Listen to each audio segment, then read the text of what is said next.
Bonsoir à tous et merci de nous rester fidèles sur RTI 1. Vous suivez bel et bien Lundi Sport. C'est avec un réel plaisir que nous retrouvons alors tout de suite le sommaire.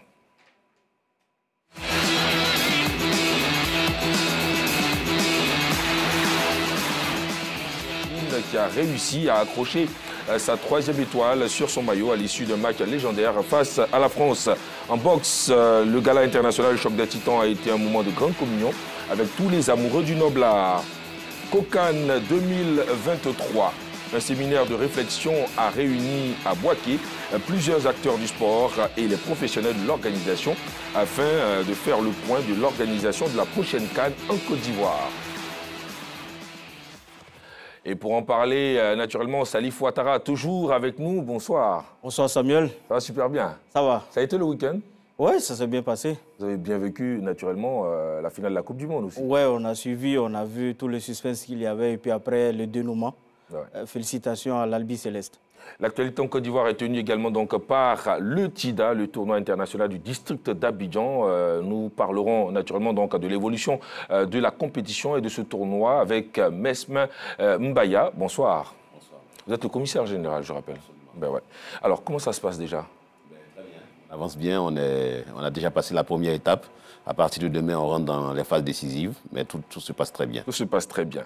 Messieurs, je vous propose de commencer tout de suite par le point de l'avant-dernière journée de la manche allée de notre championnat de football au plan local. On ouvre tout de suite la page football.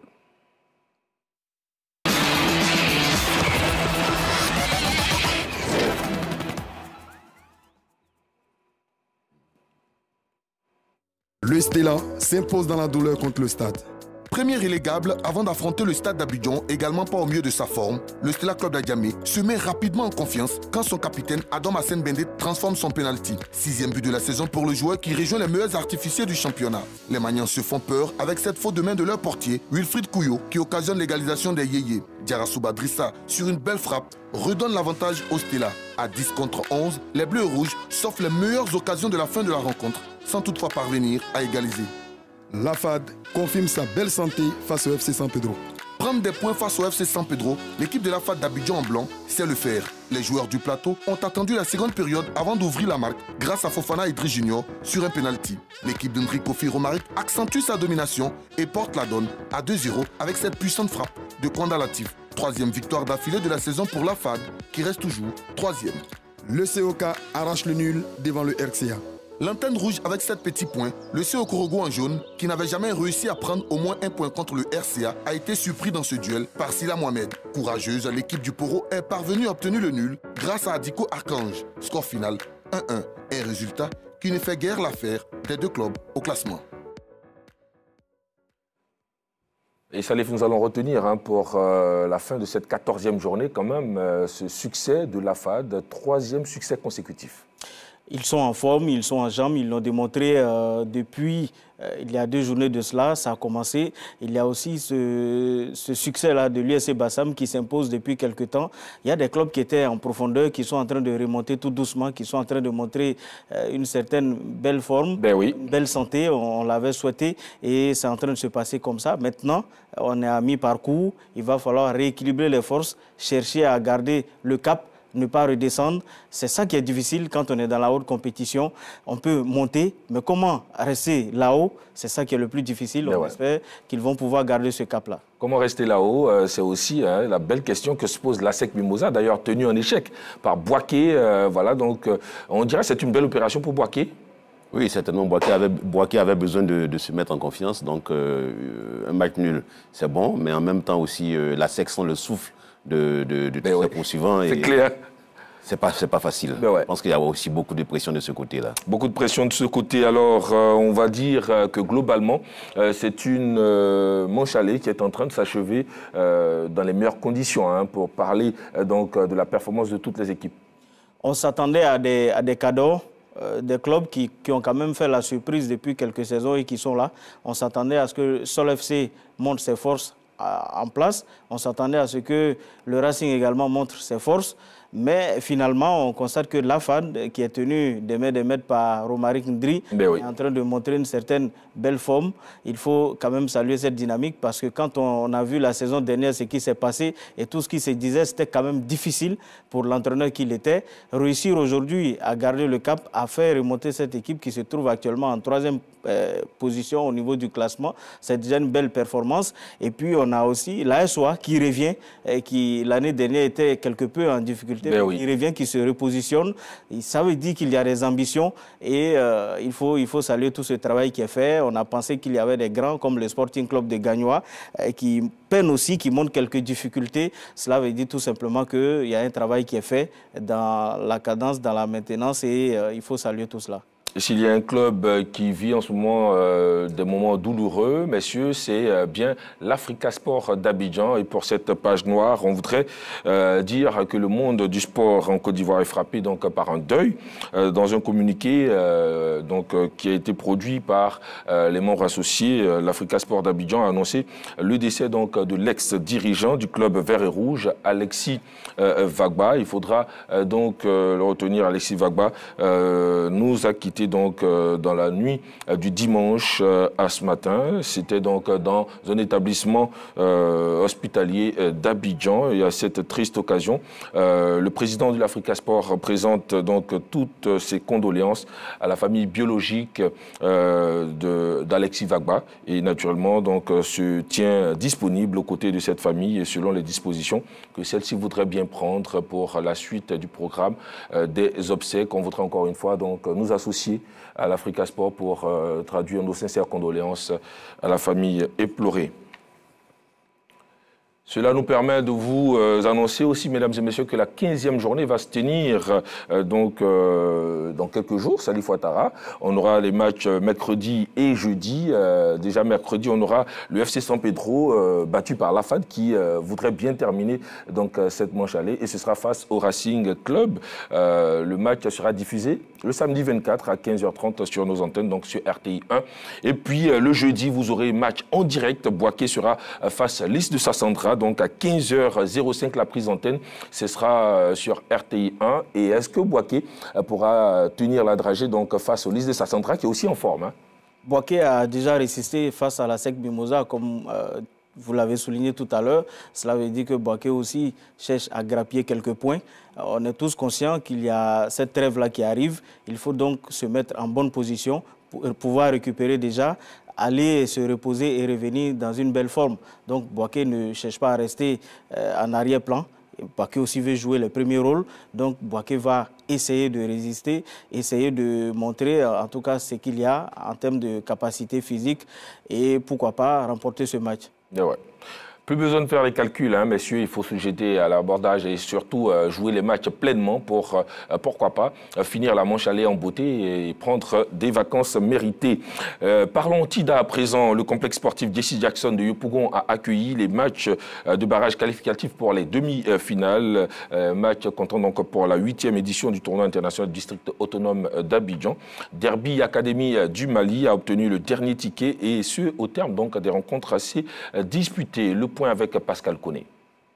Après une série de rencontres pleines de rebondissements, Derby Academy du Mali a obtenu le dernier ticket des demi-finales du tournoi international du district autonome d'Abidjan, édition 2022. Pour cette journée, des équipes mal classées, Derby Academy du Mali, Académie de football Mohamed VI du Maroc et l'Académie Saint-Louis du Bénin ont eu droit chacune à 2 matchs. Courage, ardeur et esprit d'équipe ont prévalu à chacune des oppositions sur les installations du complexe Jesse Jackson de Yopougon. Au terme de ces éliminatoires, ce sont les académiciens de Mohamed VI et ceux de Derby Academy qui se retrouvent dans le dernier acte soldé par la brillante victoire de la formation malienne sur le score de 2-0 grâce à Lassine Koulibaly et Idrissa Diakité. Avec cette victoire, Derby Academy du Mali rejoint Volcan Junior, Ivoire FC et le FC San Pedro en demi-finale.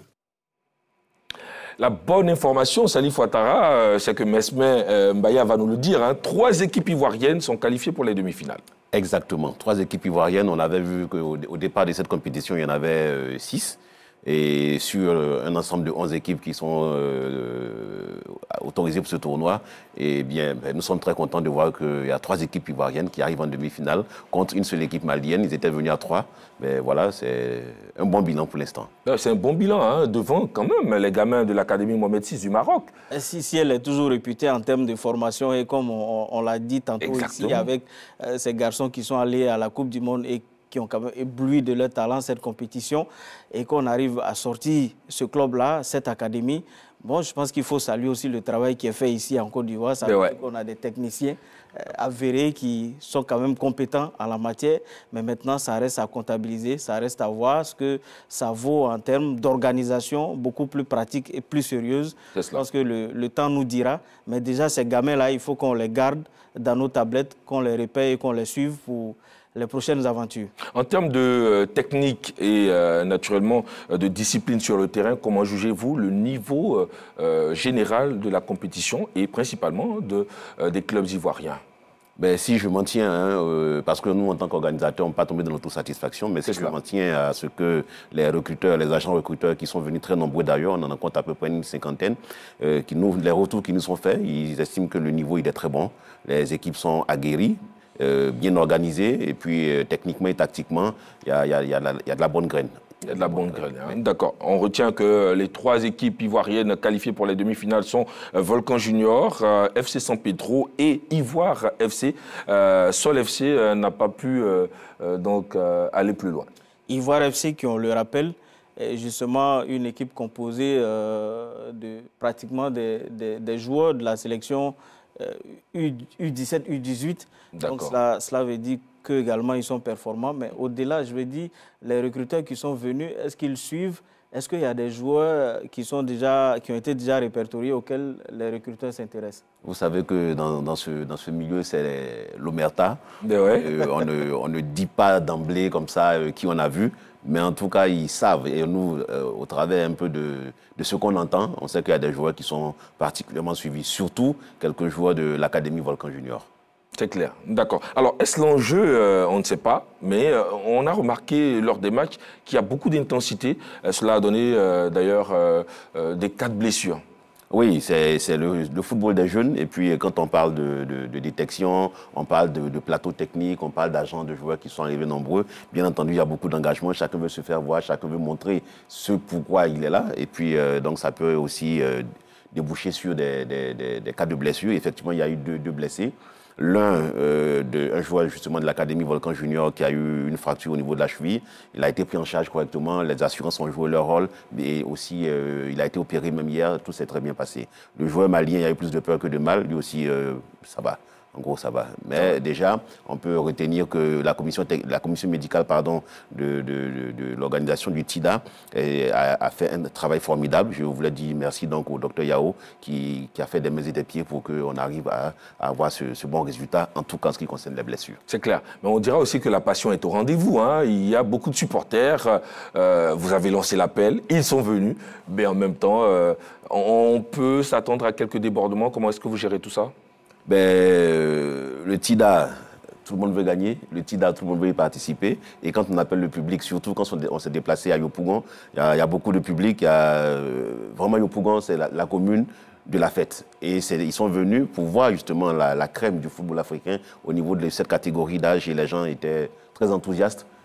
Leur enthousiasme aussi s'est propulsé jusque sur le terrain, quelques échauffourées. Mais rassurez-vous, la commission sécurité, accueil, protocole a fait un très bon travail et nous sommes aussi secondés par nos amis de la CRS2 qui ont permis qu'on puisse juguler ces quelques écarts-là. Mais c'est rien de grave de toute façon. C'est clair. Ben ouais, on dira tout est bien. Tout est bien pour l'instant. Ce qui est bien au TIDA, c'est que de mémoire, j'ai jamais entendu qu'il y a eu des plaintes au niveau de l'arbitrage.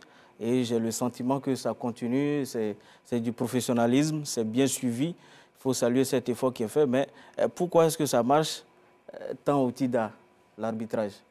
Peut-être que les arbitres sont un peu moins sous pression. Ils n'ont pas la pression des clubs du haut la première division ou de la D2, mais en même temps aussi, nous travaillons exclusivement avec la Fédération ivoirienne de football au travers de la Commission centrale des arbitres. D'accord. Donc, ils ont une école de jeunes arbitres qui sont en train de former et c'est eux qu'on met sur ce genre de tournoi. Pour la catégorie des jeunes, il va de soi que ce soit aussi les arbitres jeunes qui sont en train de faire leur classe. Et là aussi, c'est un challenge. Les arbitres aussi veulent démontrer qu'ils sont de qualité et au travers du TIDA, ils sont notés par les membres de la Commission centrale des arbitres. Et c'est des arbitres qui, à court terme, que vous allez retrouver dans les différents championnats nationaux. Le dernier carré est connu, on rentre dans les phases décisives. Alors, quelle est la suite du programme concrètement? Déjà, merci. Très bon boulot. Je vois tout ce que la RTI fait aussi pour le TIDA. Merci.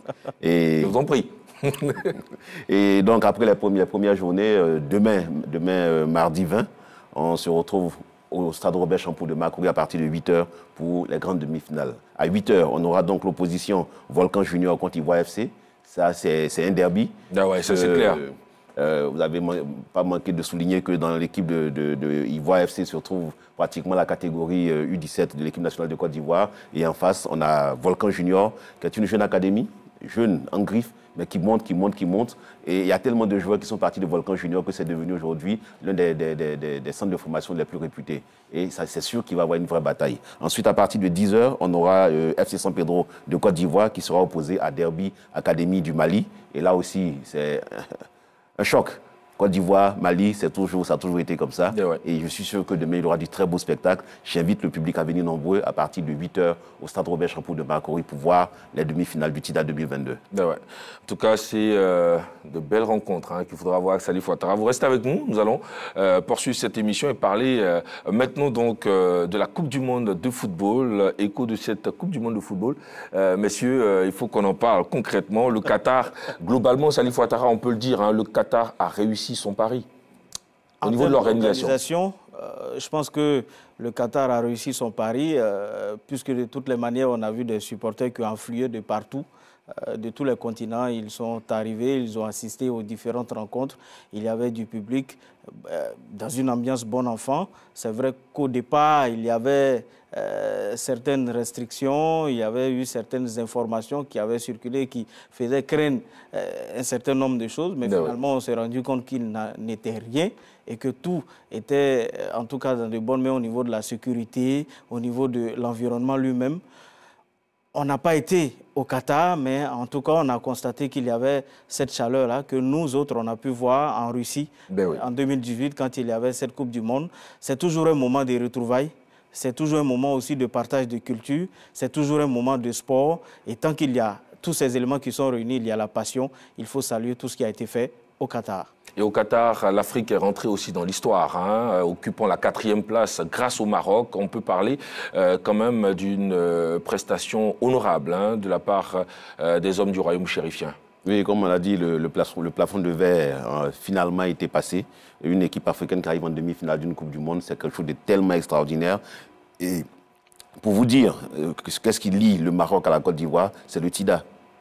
Parce qu'il y a dans cette équipe du Maroc, il y a 4 joueurs qui ont joué le TIDA en 2015. 4, notamment El Nesri, qui était l'attaquant de l'Académie en 2015. Et aujourd'hui, donc, on peut dire que le TIDA, à sa façon, a participé à l'éclosion de jeunes footballeurs qui sont arrivés jusqu'à une demi-finale de Coupe du Monde. Et je pense que les jeunes que nous voyons aujourd'hui, à courte échéance, j'espère que l'équipe de Côte d'Ivoire va y arriver. Mais en tout cas, c'est une belle référence. Vous en parlez, nous aussi, on en est fiers. Salif Ouattara, parlez toujours de ce Maroc-là qui a travaillé pour obtenir ce résultat. C'est quand même des choses qu'on a envie de voir. C'est une organisation qui est mise en place. Quand vous arrivez au Maroc, vous avez déjà quelques indices sur ce qu'ils veulent faire en termes de sport. Il n'y a pas que les académies au niveau du football. Vous avez même une académie royale de cyclisme. Vous avez un centre de haute perfection au niveau de l'athlétisme. Vraiment tout un environnement qui est créé pour que les athlètes soient dans de bonnes conditions, pour que également les athlètes puissent performer quand ils sont appelés à aller à l'étranger. C'est un discours. Il y a des gens qui sont là-bas, des techniciens, qui sont permanemment avec ces garçons, qui leur enseignent plus ou moins les codes, comment faire quand vous vous retrouvez à l'étranger, quelle attitude avoir quand vous êtes sur le terrain, en terrain hostile, comme en terrain ami. C'est des choses qu'il faut qu'on installe ici aussi. Ça pourra bénéficier à la jeune génération qui a envie de remporter des trophées. En tout cas, on a vu de bien belles choses. Mais si on va s'intéresser maintenant à cette finale qu'on pourrait qualifier de légendaire entre l'Argentine et la France, finale remportée finalement par notre cher Lionel Messi, avec l'Argentine, on va dire victoire méritée? Oui, victoire méritée. Parce que sur à peu près 75 minutes, on n'a pas vu la France, on a vu une équipe d'Argentine qui les a asphyxiés dans tous les compartiments du terrain. Et si, à quelques minutes de la fin du match, les Français ont pu revenir par leur grinta et puis par la qualité des joueurs qu'ils avaient, mais il faut dire que de façon générale, l'Argentine a largement mérité son titre de champion du monde. Une finale pleine à tout niveau, Salif Ouattara. Et aujourd'hui, on peut facilement dire que c'est un bel hommage rendu d'ailleurs à Diego Maradona, mais aussi à celui qui ressort de cette finale comme homme du match, Lionel Messi. Un hommage aussi rendu à Kempes, je pense, avant Diego Maradona. Ouais. Et puis aujourd'hui, Lionel Messi, c'est vrai qu'il est adulé, mais on oublie aussi de féliciter notre Lionel Scaloni, qui est le sélectionneur de cette équipe, qui a beaucoup travaillé pour que cette équipe revienne à ce niveau. Vous savez, quand ils quittent en Russie en 2018, ils sont dévastés, ils sont découragés. C'est tout un environnement qui n'est plus adéquat pour les joueurs eux-mêmes. Et finalement, il y a ce garçon-là qui reprend, qui n'avait même pas encore fini de jouer en réalité, lui-même en tant qu'international, qui reprend cette équipe et qui montre son ambition. Et finalement, il remporte quoi? Il remporte un trophée, ce qui est l'équivalent de la CAF. Et à leur niveau, il prend ce trophée en 2021 avec Lionel Messi. Ensuite, il va aller, il y a ce qu'on appelle la finale entre le vainqueur chez eux et le vainqueur de l'UEFA. Donc, c'était Argentine-Italie. Il remporte encore ce trophée. Et la boucle, je pense que c'était ce mondial-là. Ben oui. Donc, il faut saluer Lionel Messi, mais il faut aussi saluer ce Lionel-là qui a travaillé pour que tout cela puisse se mettre en place. 2022, finalement, de 2021 à 2022, on dira que ce sont des années qui ont souri à l'Argentine, qui poursuivait quand même ce trophée, ce sacre mondial depuis plus de 30 ans. C'est un travail de longue haleine.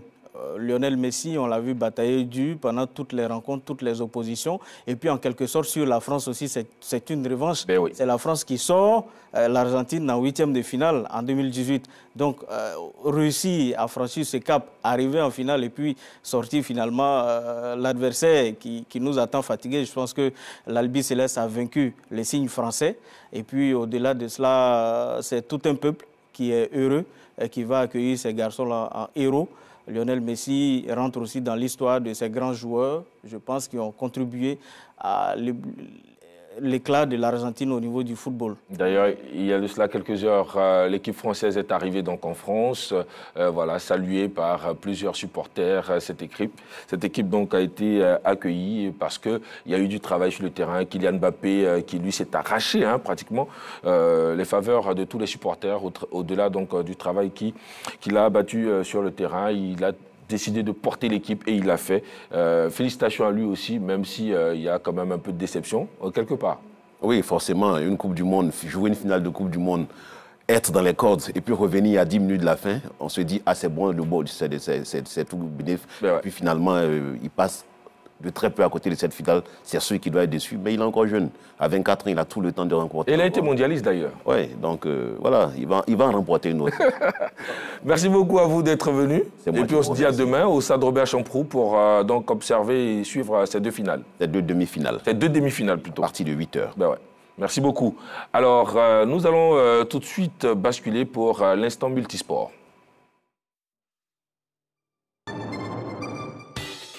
Le sport.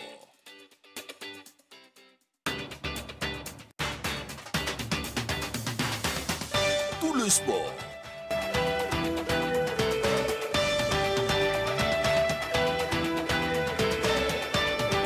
Le sport d'ici et d'ailleurs. Toute l'actualité sportive, c'est tous les lundis dans Lundi Sport à 20h50 GMT. RTI 1.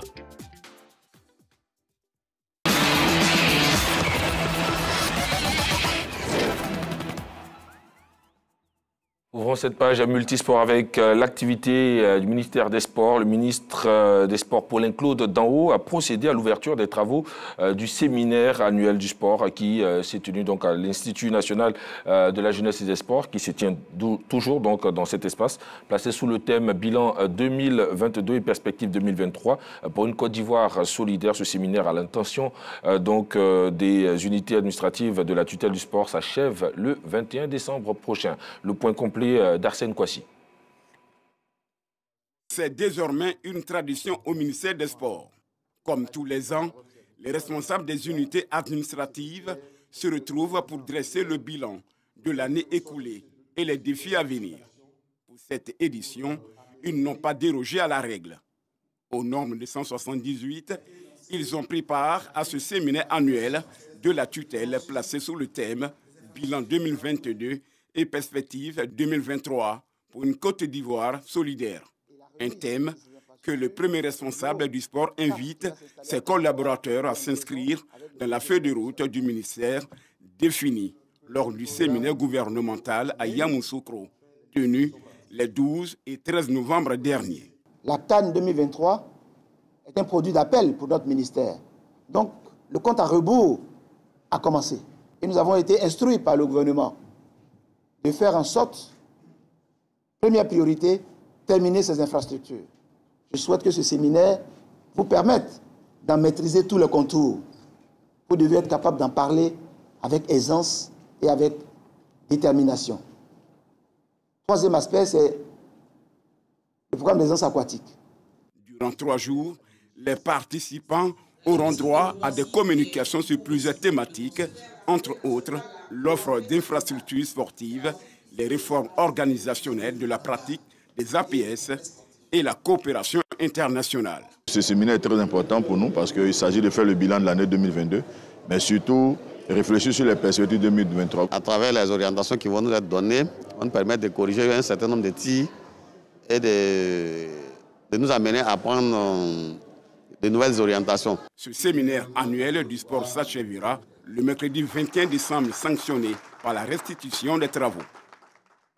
Un mot sur cette initiative du ministre des Sports, Paulin-Claude Danho. On l'a entendu, Salif Ouattara, et c'est d'ailleurs un sujet qui intéresse tous les Ivoiriens, l'achèvement donc des différents stades.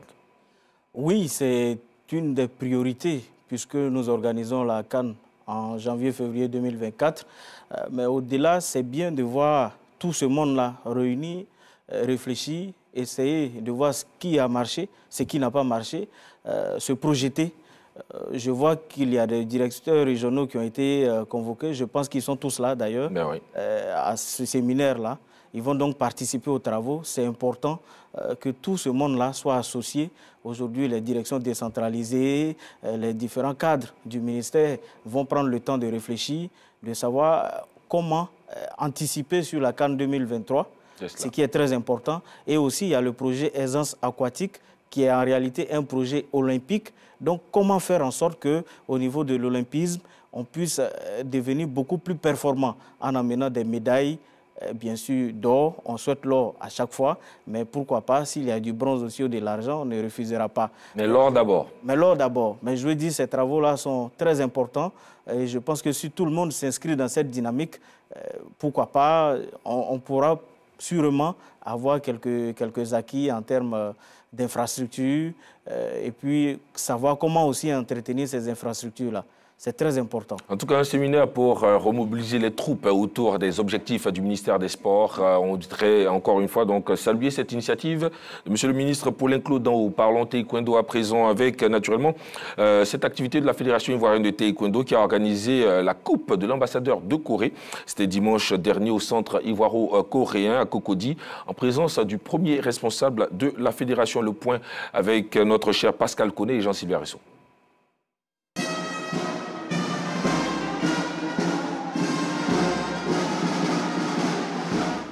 Ils sont une cinquantaine de taekwondoïnes à prendre part à l'édition 2022 de la Coupe de l'ambassadeur de Corée. Les athlètes se sont illustrés sur le tatami dans les catégories mixtes et poumsé. En poumsé dames, la Ligue d'Abobo sort vainqueur face à celle de Cocody. L'affront est vite lavé avec les hommes de Cocody qui s'adjugent la première place devant ceux d'Abobo. En équipe mixte, Abobo décroche la médaille de bronze devant Port-Boué. En finale, la Ligue du Plateau en bleu est opposée à la Ligue de Marcory. Les taekwondoïnes du Plateau plus habiles viennent à bout de la délégation de Marcory après un combat plein de rebondissements et décrochent ainsi la Coupe de l'ambassadeur de Corée. La particularité, ça a été les consignes fermes qui ont été respectées sérieusement par nos athlètes. Parce que, c'était une question de stratégie contre stratégie. Et eux, ils ont été instruits à une stratégie bien précise et ils ont bien déroulé comme il se devait. Et voilà le qu'on a vu.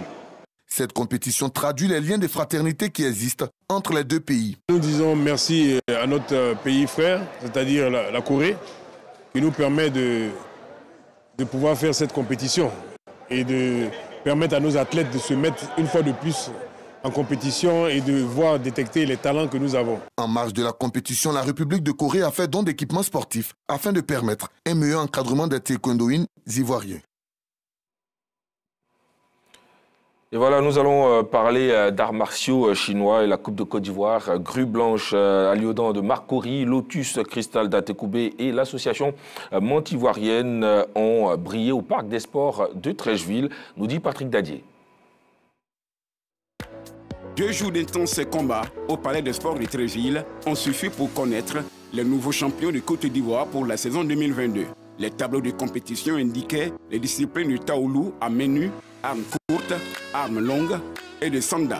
Par équipe, la Grue Blanche à Lyodan de Marcory est championne de Côte d'Ivoire après avoir remporté 3 combats sur 5 livrés face aux Black Panthers de Ricardo Bali. Chez les dames, Lotus Cristal domine les débats pour arracher le prestigieux titre de champion de Côte d'Ivoire version 2022. Les consignes ont été données dans les différents clubs pour travailler. Et pour les athlètes qui sont en équipe nationale, on a fait une préparation continue. De sorte que quand eux, ils participent aux compétitions comme celle-ci, les niveaux ne peuvent qu'être élevés. Et donc, du coup, moi, j'attendais véritablement qu'il y ait un niveau assez bien et je suis satisfait. En taoulou, c'est un parcours sans faute pour les élèves de Sifou Koné de l'association Mantes-Ivoirienne qui ont tout raflé, tant chez les hommes que chez les dames. Dans le maniement d'armes courtes, longues ou main nue, ils ont été intraitables et se sont hissés sur la plus haute marche du podium. Un mot de Kwankido à présent. Le dimanche 18 décembre dernier, le centre d'écoute de Yopougon Wasakara a vu donc la présence de 300 enfants pratiquants et sympathisants du Kwankido qui sont venus célébrer le 8e anniversaire de l'association Tanlang. Le point complet avec notre cher Moyabi Diabaté. Pour ce dernier rendez-vous de la saison, démonstration technique individuelle et en équipe. À ce jeu, la synchronisation et l'agilité sont passées au peigne fin. La capacité des enfants à travailler en équipe à travers plusieurs activités ludiques a été évaluée par le Sansou, l'ancien Cissé. Ça travaille dans les différents clubs. Nous sommes satisfaits de ce que chaque instructeur donne comme effort dans ces différents clubs-là. Chez les plus grands, démonstration en armes traditionnelles et plusieurs activités étaient à l'ordre du jour. Une satisfaction pour le premier responsable du club. C'est avec nos maigres moyens que nous organisons et nous avons des objectifs encore plus grands sûrement pour 2023 et cela, nous avons besoin de sponsors et d'accompagnement. Cette activité du club s'inscrit dans la droite ligne de développement et de promotion du Kwankido, suivant les orientations du maître fondateur, Pham Song Tong, et de la Fédération ivoirienne de Kwankido. En 2023, l'association Tanlang espère continuer à contribuer à la promotion du Kwankido, tout en continuant à mener des activités au profit des jeunes des quartiers défavorisés. Les tout-petits issus du club sont repartis, les bras chargés de cadeaux. Réunis en association sous la bannière de la Grue Blanche, plus d'une centaine de pratiquants du Kung Fu Wushu ont passé le grade pour différentes ceintures. Il faut retourner avec Patrick Dadier pour en savoir un peu plus. Ils étaient 150 pratiquants du Kung Fu à répondre à l'appel de l'association ivoirienne de la Grue Blanche pour le dernier passage de grade de l'année 2022. Parmi les postulants, 4 se sont distingués et ont décroché avec brio la ceinture noire sous le regard avisé des grands maîtres. Il faut beaucoup travailler la souplesse des enfants parce qu'au niveau des taoulous, aujourd'hui au niveau international, c'est vraiment une gymnastique. Donc il faut avoir beaucoup de souplesse. Nous sommes fiers de cette génération parce que ce que nous avons vu aujourd'hui, c'est du bon travail. Avec abnégation et détermination, plusieurs ont obtenu la ceinture rouge 3 traits. Maître Jean Ayou, ceinture noire 3e dan, initiateur du projet et l'un des promoteurs du Kung Fu, s'est dit très satisfait. Ce passage de grade nous a permis de voir les meilleurs éléments qui vont compétir et aussi les éléments qui ne sont pas forts qu'on doit travailler davantage avec eux. Le foyer polyvalent des jeunes de Marcory, pour la circonstance, s'est transformé en un temple de confort pour le déroulement et la réussite de cette cérémonie. Moyabi Diabaté et Sojan Silver nous font ici le point du gala des Titans, le choc des Titans, pour parler naturellement donc de cet événement qui a réuni tous les amoureux du noble art. C'était au Palais des Sports de Treichville. Marshal Zao a parfaitement maîtrisé son combat face à un Bamba Moussa Junior très solide. Après 3 rounds équilibrés, Zao envoie Bamba au tapis dès l'entame de la 4e reprise. Moussa ne trouve pas les ressources pour revenir. Il est envoyé au tapis à nouveau. Victoire logique de Marshal Zao. Face à Taha Michael, Modibo Keïta n'a pas hésité dans la catégorie des super légers. Le natif de Port-Boué expédie son adversaire au tapis. Dès le 2e round, Modibo est dépassé par la puissance et la vivacité de son adversaire. Encore expédié à nouveau au tapis, à la 3e reprise, Modibo est contraint de jeter l'éponge. Chez les mi-lourds, Yao Kwame Paul a été sans pitié pour Kone Siaka. Malgré le soutien de ses supporters, Kone est malmené sur le ring et finit par abandonner au bout de la 4e reprise. Kone Adama et Hamoud Hamz ont respectivement battu leurs adversaires dans la catégorie super moyen. Chez les amateurs, Siloué Yves, représentant de la commune de Port-Boué, est venu à bout de Traoré Adama d'Abobo. Plus adroit et solide sur ses jambes, le protégé d'Emou Sylvestre surclasse son adversaire. Plusieurs artistes, dont Lino Versace, Abou Nidal et Ismaël Isaac, ont donné une touche particulière à cette soirée pugilistique.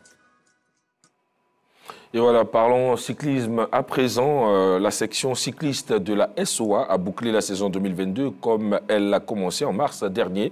La formation de l'armée a réalisé une grosse performance ce samedi 17 décembre 2022 à Tékoubé, à l'occasion du Grand Prix de cette commune dotée du trophée Roger Abinader. Vous allez le voir à l'écran d'ailleurs pour cette compétition marquant la fin de la saison fédérale. Olivier Kwame, de retour après 2 ans de formation militaire, a pulvérisé ses adversaires sur le circuit fermé de 54 km. Le tout nouveau sociétaire de la SOA a été donc le plus rapide des 30 coureurs. Il a mis un temps de 1h33 minutes et 27 secondes, devançant ainsi ses coéquipiers Ouattara Sendou et Bamba Karamoko. Écoutons d'ailleurs à présent les réactions du vainqueur et d'autres témoins au micro de Salif Ouattara. Je remercie tous mes coéquipiers. Et si aujourd'hui il est forcé pour faire ce travail, c'est grâce au chef d'état-major général des armées. Vraiment, je le remercie beaucoup. Il a fait beaucoup pour moi. On a vu un peu que chacun a essayé de donner le meilleur de lui-même, sachant que c'est un parcours très accidenté, vous le connaissez. Et donc, je suis très content de ce que les athlètes ont donné le meilleur d'eux-mêmes. Et surtout, une belle victoire d'Olivier, qui, pendant un moment, pour des raisons de service militaire, avait dû abandonner le vélo.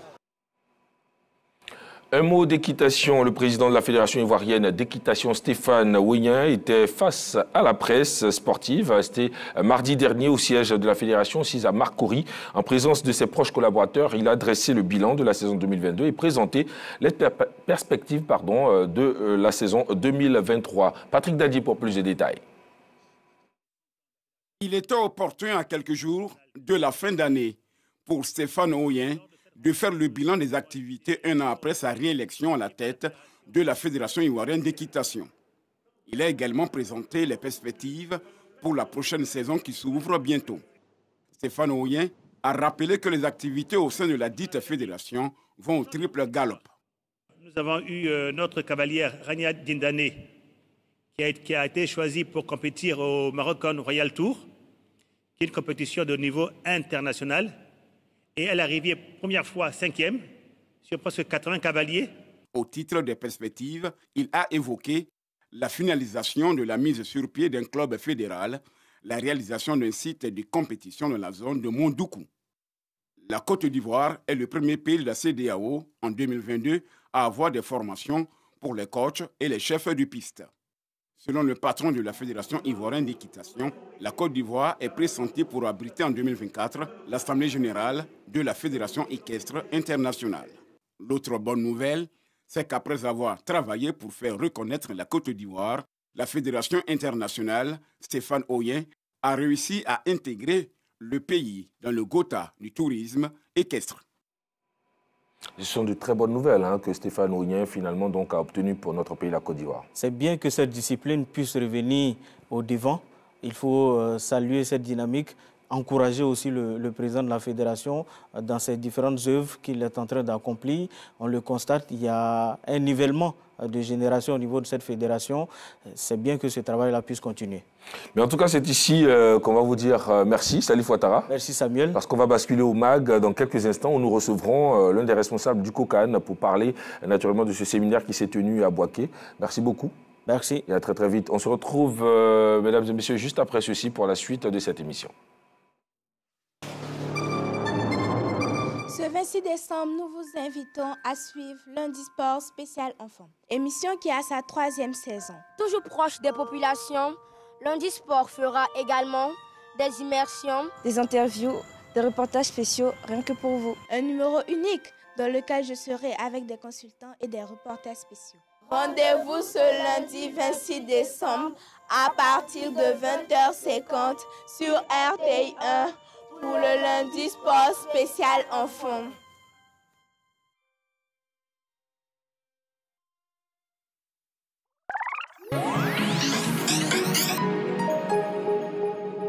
Sport. Il est 21h à Yaoundé, partout en Côte d'Ivoire. Mesdames, Messieurs, bonsoir chez vous. Troisième mi-temps. Retrouvez votre émission de débat sportif sur RTI 2 tous les mercredis à partir de 21h.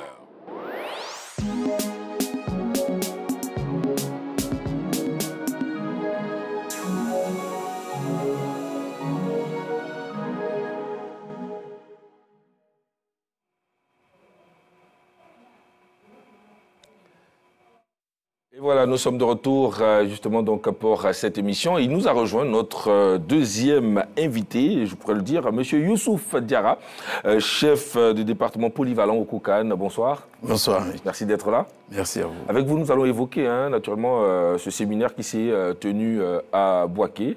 Mais avant, nous allons présenter donc cet élément à nos différents téléspectateurs. On le sait, plusieurs acteurs du sport et du COCAN étaient à Boaké pour le bilan 2022 et la planification 2023 de l'organisation de la CAN, donc qui va se dérouler prochainement en Côte d'Ivoire, suivant cet élément de Seydou Koulibaly, qui était notre témoin à Boaké.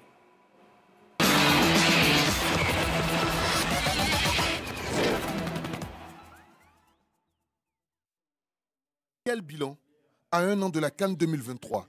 Qu'est-ce qui reste à faire pour réussir l'organisation de la CAN en janvier 2024?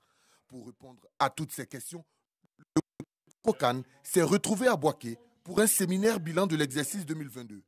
Une rencontre de tous les acteurs impliqués dans la préparation de la CAN, réunissant les différentes commissions, qui a permis de faire un point de l'avancée des travaux d'infrastructures sportives et non sportives. Un bilan satisfaisant pour le ministre François-Albert Amicha, président du COCAN. Le bilan de 2022 nous paraît globalement positif. Positif parce que toute cette année, nous avons pu mettre en place tous les instruments, tous les outils pour la pré-opérationnalité et l'opérationnalité du comité.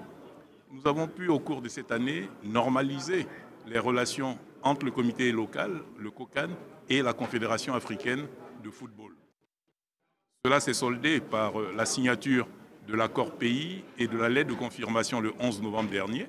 Mais auparavant, une équipe du COCAN s'était rendue au Caire, au siège de la CAF, pour pouvoir s'imprégner véritablement de tous les outils légaux de coopération entre les deux structures. Mais entre-temps, nous avons déployé des équipes sur le terrain pour des visites techniques. Nous avons formé le personnel humain, composé généralement de jeunes issus de l'INJS ou de l'ONS. Nous avons procédé à des recrutements et nous sommes en train de préparer la phase opérationnelle de 2023. Au niveau des infrastructures sportives, les travaux des stades sont dans l'ensemble à un taux d'avancement de plus de 90%.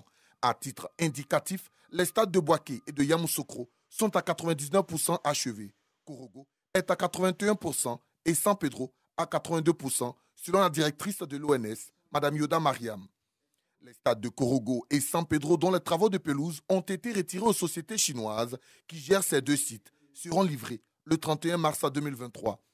Les plateaux techniques au niveau de la santé et de la sécurité ont été présentés et montrent que les préparatifs de la CAN 2023 avancent bien. Les travaux ont bien avancé. Vous avez vu tout à l'heure que la plupart de nos infrastructures sont entre 90% et 99% de réalisation. Là où le matériel n'existait pas, ce matériel est arrivé, il est disponible, et il n'attend plus que les locaux pour pouvoir être installés. Ce qui, pour moi, n'est pas un problème. Pas un problème parce que pour faire les locaux, il faut quelques jours simplement. Ensuite, l'installation. Il faut savoir aussi qu'il y aura des formations. Il ne s'agit pas d'installer simplement des machines, il faut encore former le personnel pour que ce personnel puisse les utiliser à bon escient. C'est une police moderne, une gendarmerie moderne qui répond aux standards internationaux. Nous avons pris des dispositions en compte déjà pour faciliter les entrées sur le territoire, à l'aéroport et les frontières. Également, la prise en compte de tous ceux qui viendront jusqu'à leur site d'hébergement.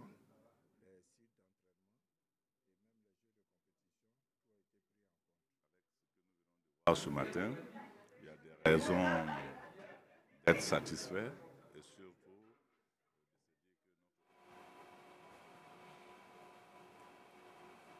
Alors nous voyons donc M. Youssouf Diarra qui a plusieurs points de satisfaction. Que retenir concrètement donc de ce séminaire finalement à Bouaké? Je voudrais vous remercier pour cette occasion que vous donnez au COCAN de parler de cette importante activité que nous avons faite. Ce qu'il faut comprendre, c'est que le COCAN aujourd'hui est dans une bonne lancée. Donc le séminaire bilan a permis de faire un point sur les différentes réalisations au cours de l'année 2022 et de faire une projection sur 2023. Donc c'est un exercice important de planification qui montre au niveau de la gouvernance, les choses sont bien assises et bien articulées autour du COCAN et de ses différentes articulations. Oui. Donc aujourd'hui, nous avons fait ce séminaire, nous avons passé en revue toutes les grandes activités que nous avons eu à mener. D'abord au niveau de la conception, parce que c'est un élément fondamental. Nous avons conçu notre stratégie d'intervention qui est au niveau de cette stratégie-là articulée à 3 niveaux. Au niveau du terrain, nous avons une stratégie qui est bien articulée. Au niveau de notre bureau également, en centrale, une stratégie qui est bien articulée. Et le mouvement entre les deux également est très articulé. Pour dire, en un mot, qu'au niveau du COCAN, nous sommes dans une phase pré-opérationnelle qui va nous permettre, 2023, d'être sur la phase opérationnelle. On dira qu'au niveau de l'organisation, vous êtes également donc satisfait parce que vous êtes, vous l'avez dit, en train de mettre les bases d'une meilleure organisation en place. En termes de planification 2023, quels seront les axes principaux de l'organisation que vous allez mettre en exergue? Il y a le déploiement sur le terrain, qui va commencer par l'installation des comités locaux de la CAN. Nous allons également faire le bascule site à travers les différents sites. Par site, il faut comprendre les stades, aéroports, les cités CAN et bien d'autres structures. Nous avons le lancement de notre programme phare, qui est le programme volontaire.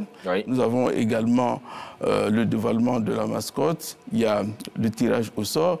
Il y a toutes ces activités. Le tirage au sort prévu en septembre 2023. Toutes ces activités structurantes qui vont nous permettre de donner une image homogène et de rassurer toutes les personnes qui attendent l'organisation de cette CAN en Côte d'Ivoire. C'est clair. Alors, quel est le challenge pour vous, acteurs du COCAN? On l'a vu, le président du COCAN, François-Albert Amichia, a déjà satisfait de l'engagement de tous ces jeunes Ivoiriens qui constituent donc cette organisation. Mais vous, à votre niveau et au plan global, au niveau du COCAN, on dira quel est le challenge qui vous porte? Le challenge n'a pas changé, c'est d'organiser la plus belle CAN.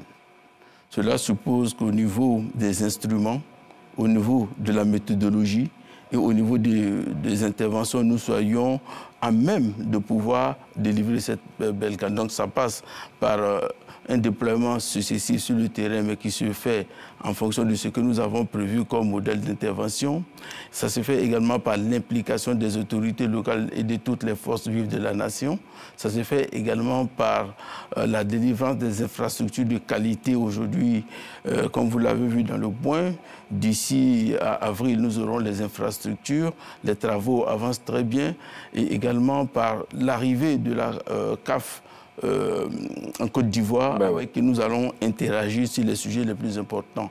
Donc aujourd'hui, nous avons un plan de déploiement pour 2023 qui est arrivé à maturité, que nous allons stabiliser dès les premiers jours de 2023. Nous allons commencer à déployer.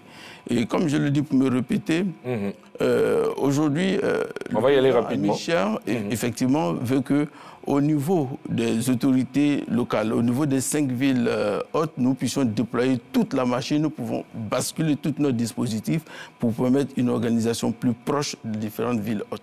Ben ouais. On peut le dire que 2023, ce sera donc l'année de l'action, on ne peut plus. Pour ce qui concerne donc le COCAN, on voudrait saluer au passage à tous ces jeunes Ivoiriens professionnels de l'organisation qui donc bénéficient de la confiance du COCAN, mais aussi de toute la Côte d'Ivoire pour une organisation. D'ailleurs, elle se porte bien.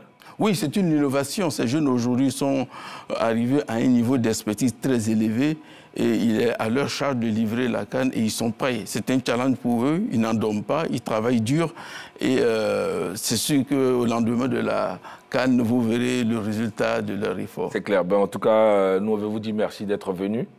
Merci beaucoup à vous, M. Youssouf Diarra, pour toutes ces précisions. Après donc, ce séminaire qui s'est tenu à Bouaké, je rappelle que vous êtes le chef de département polyvalent au COCAN.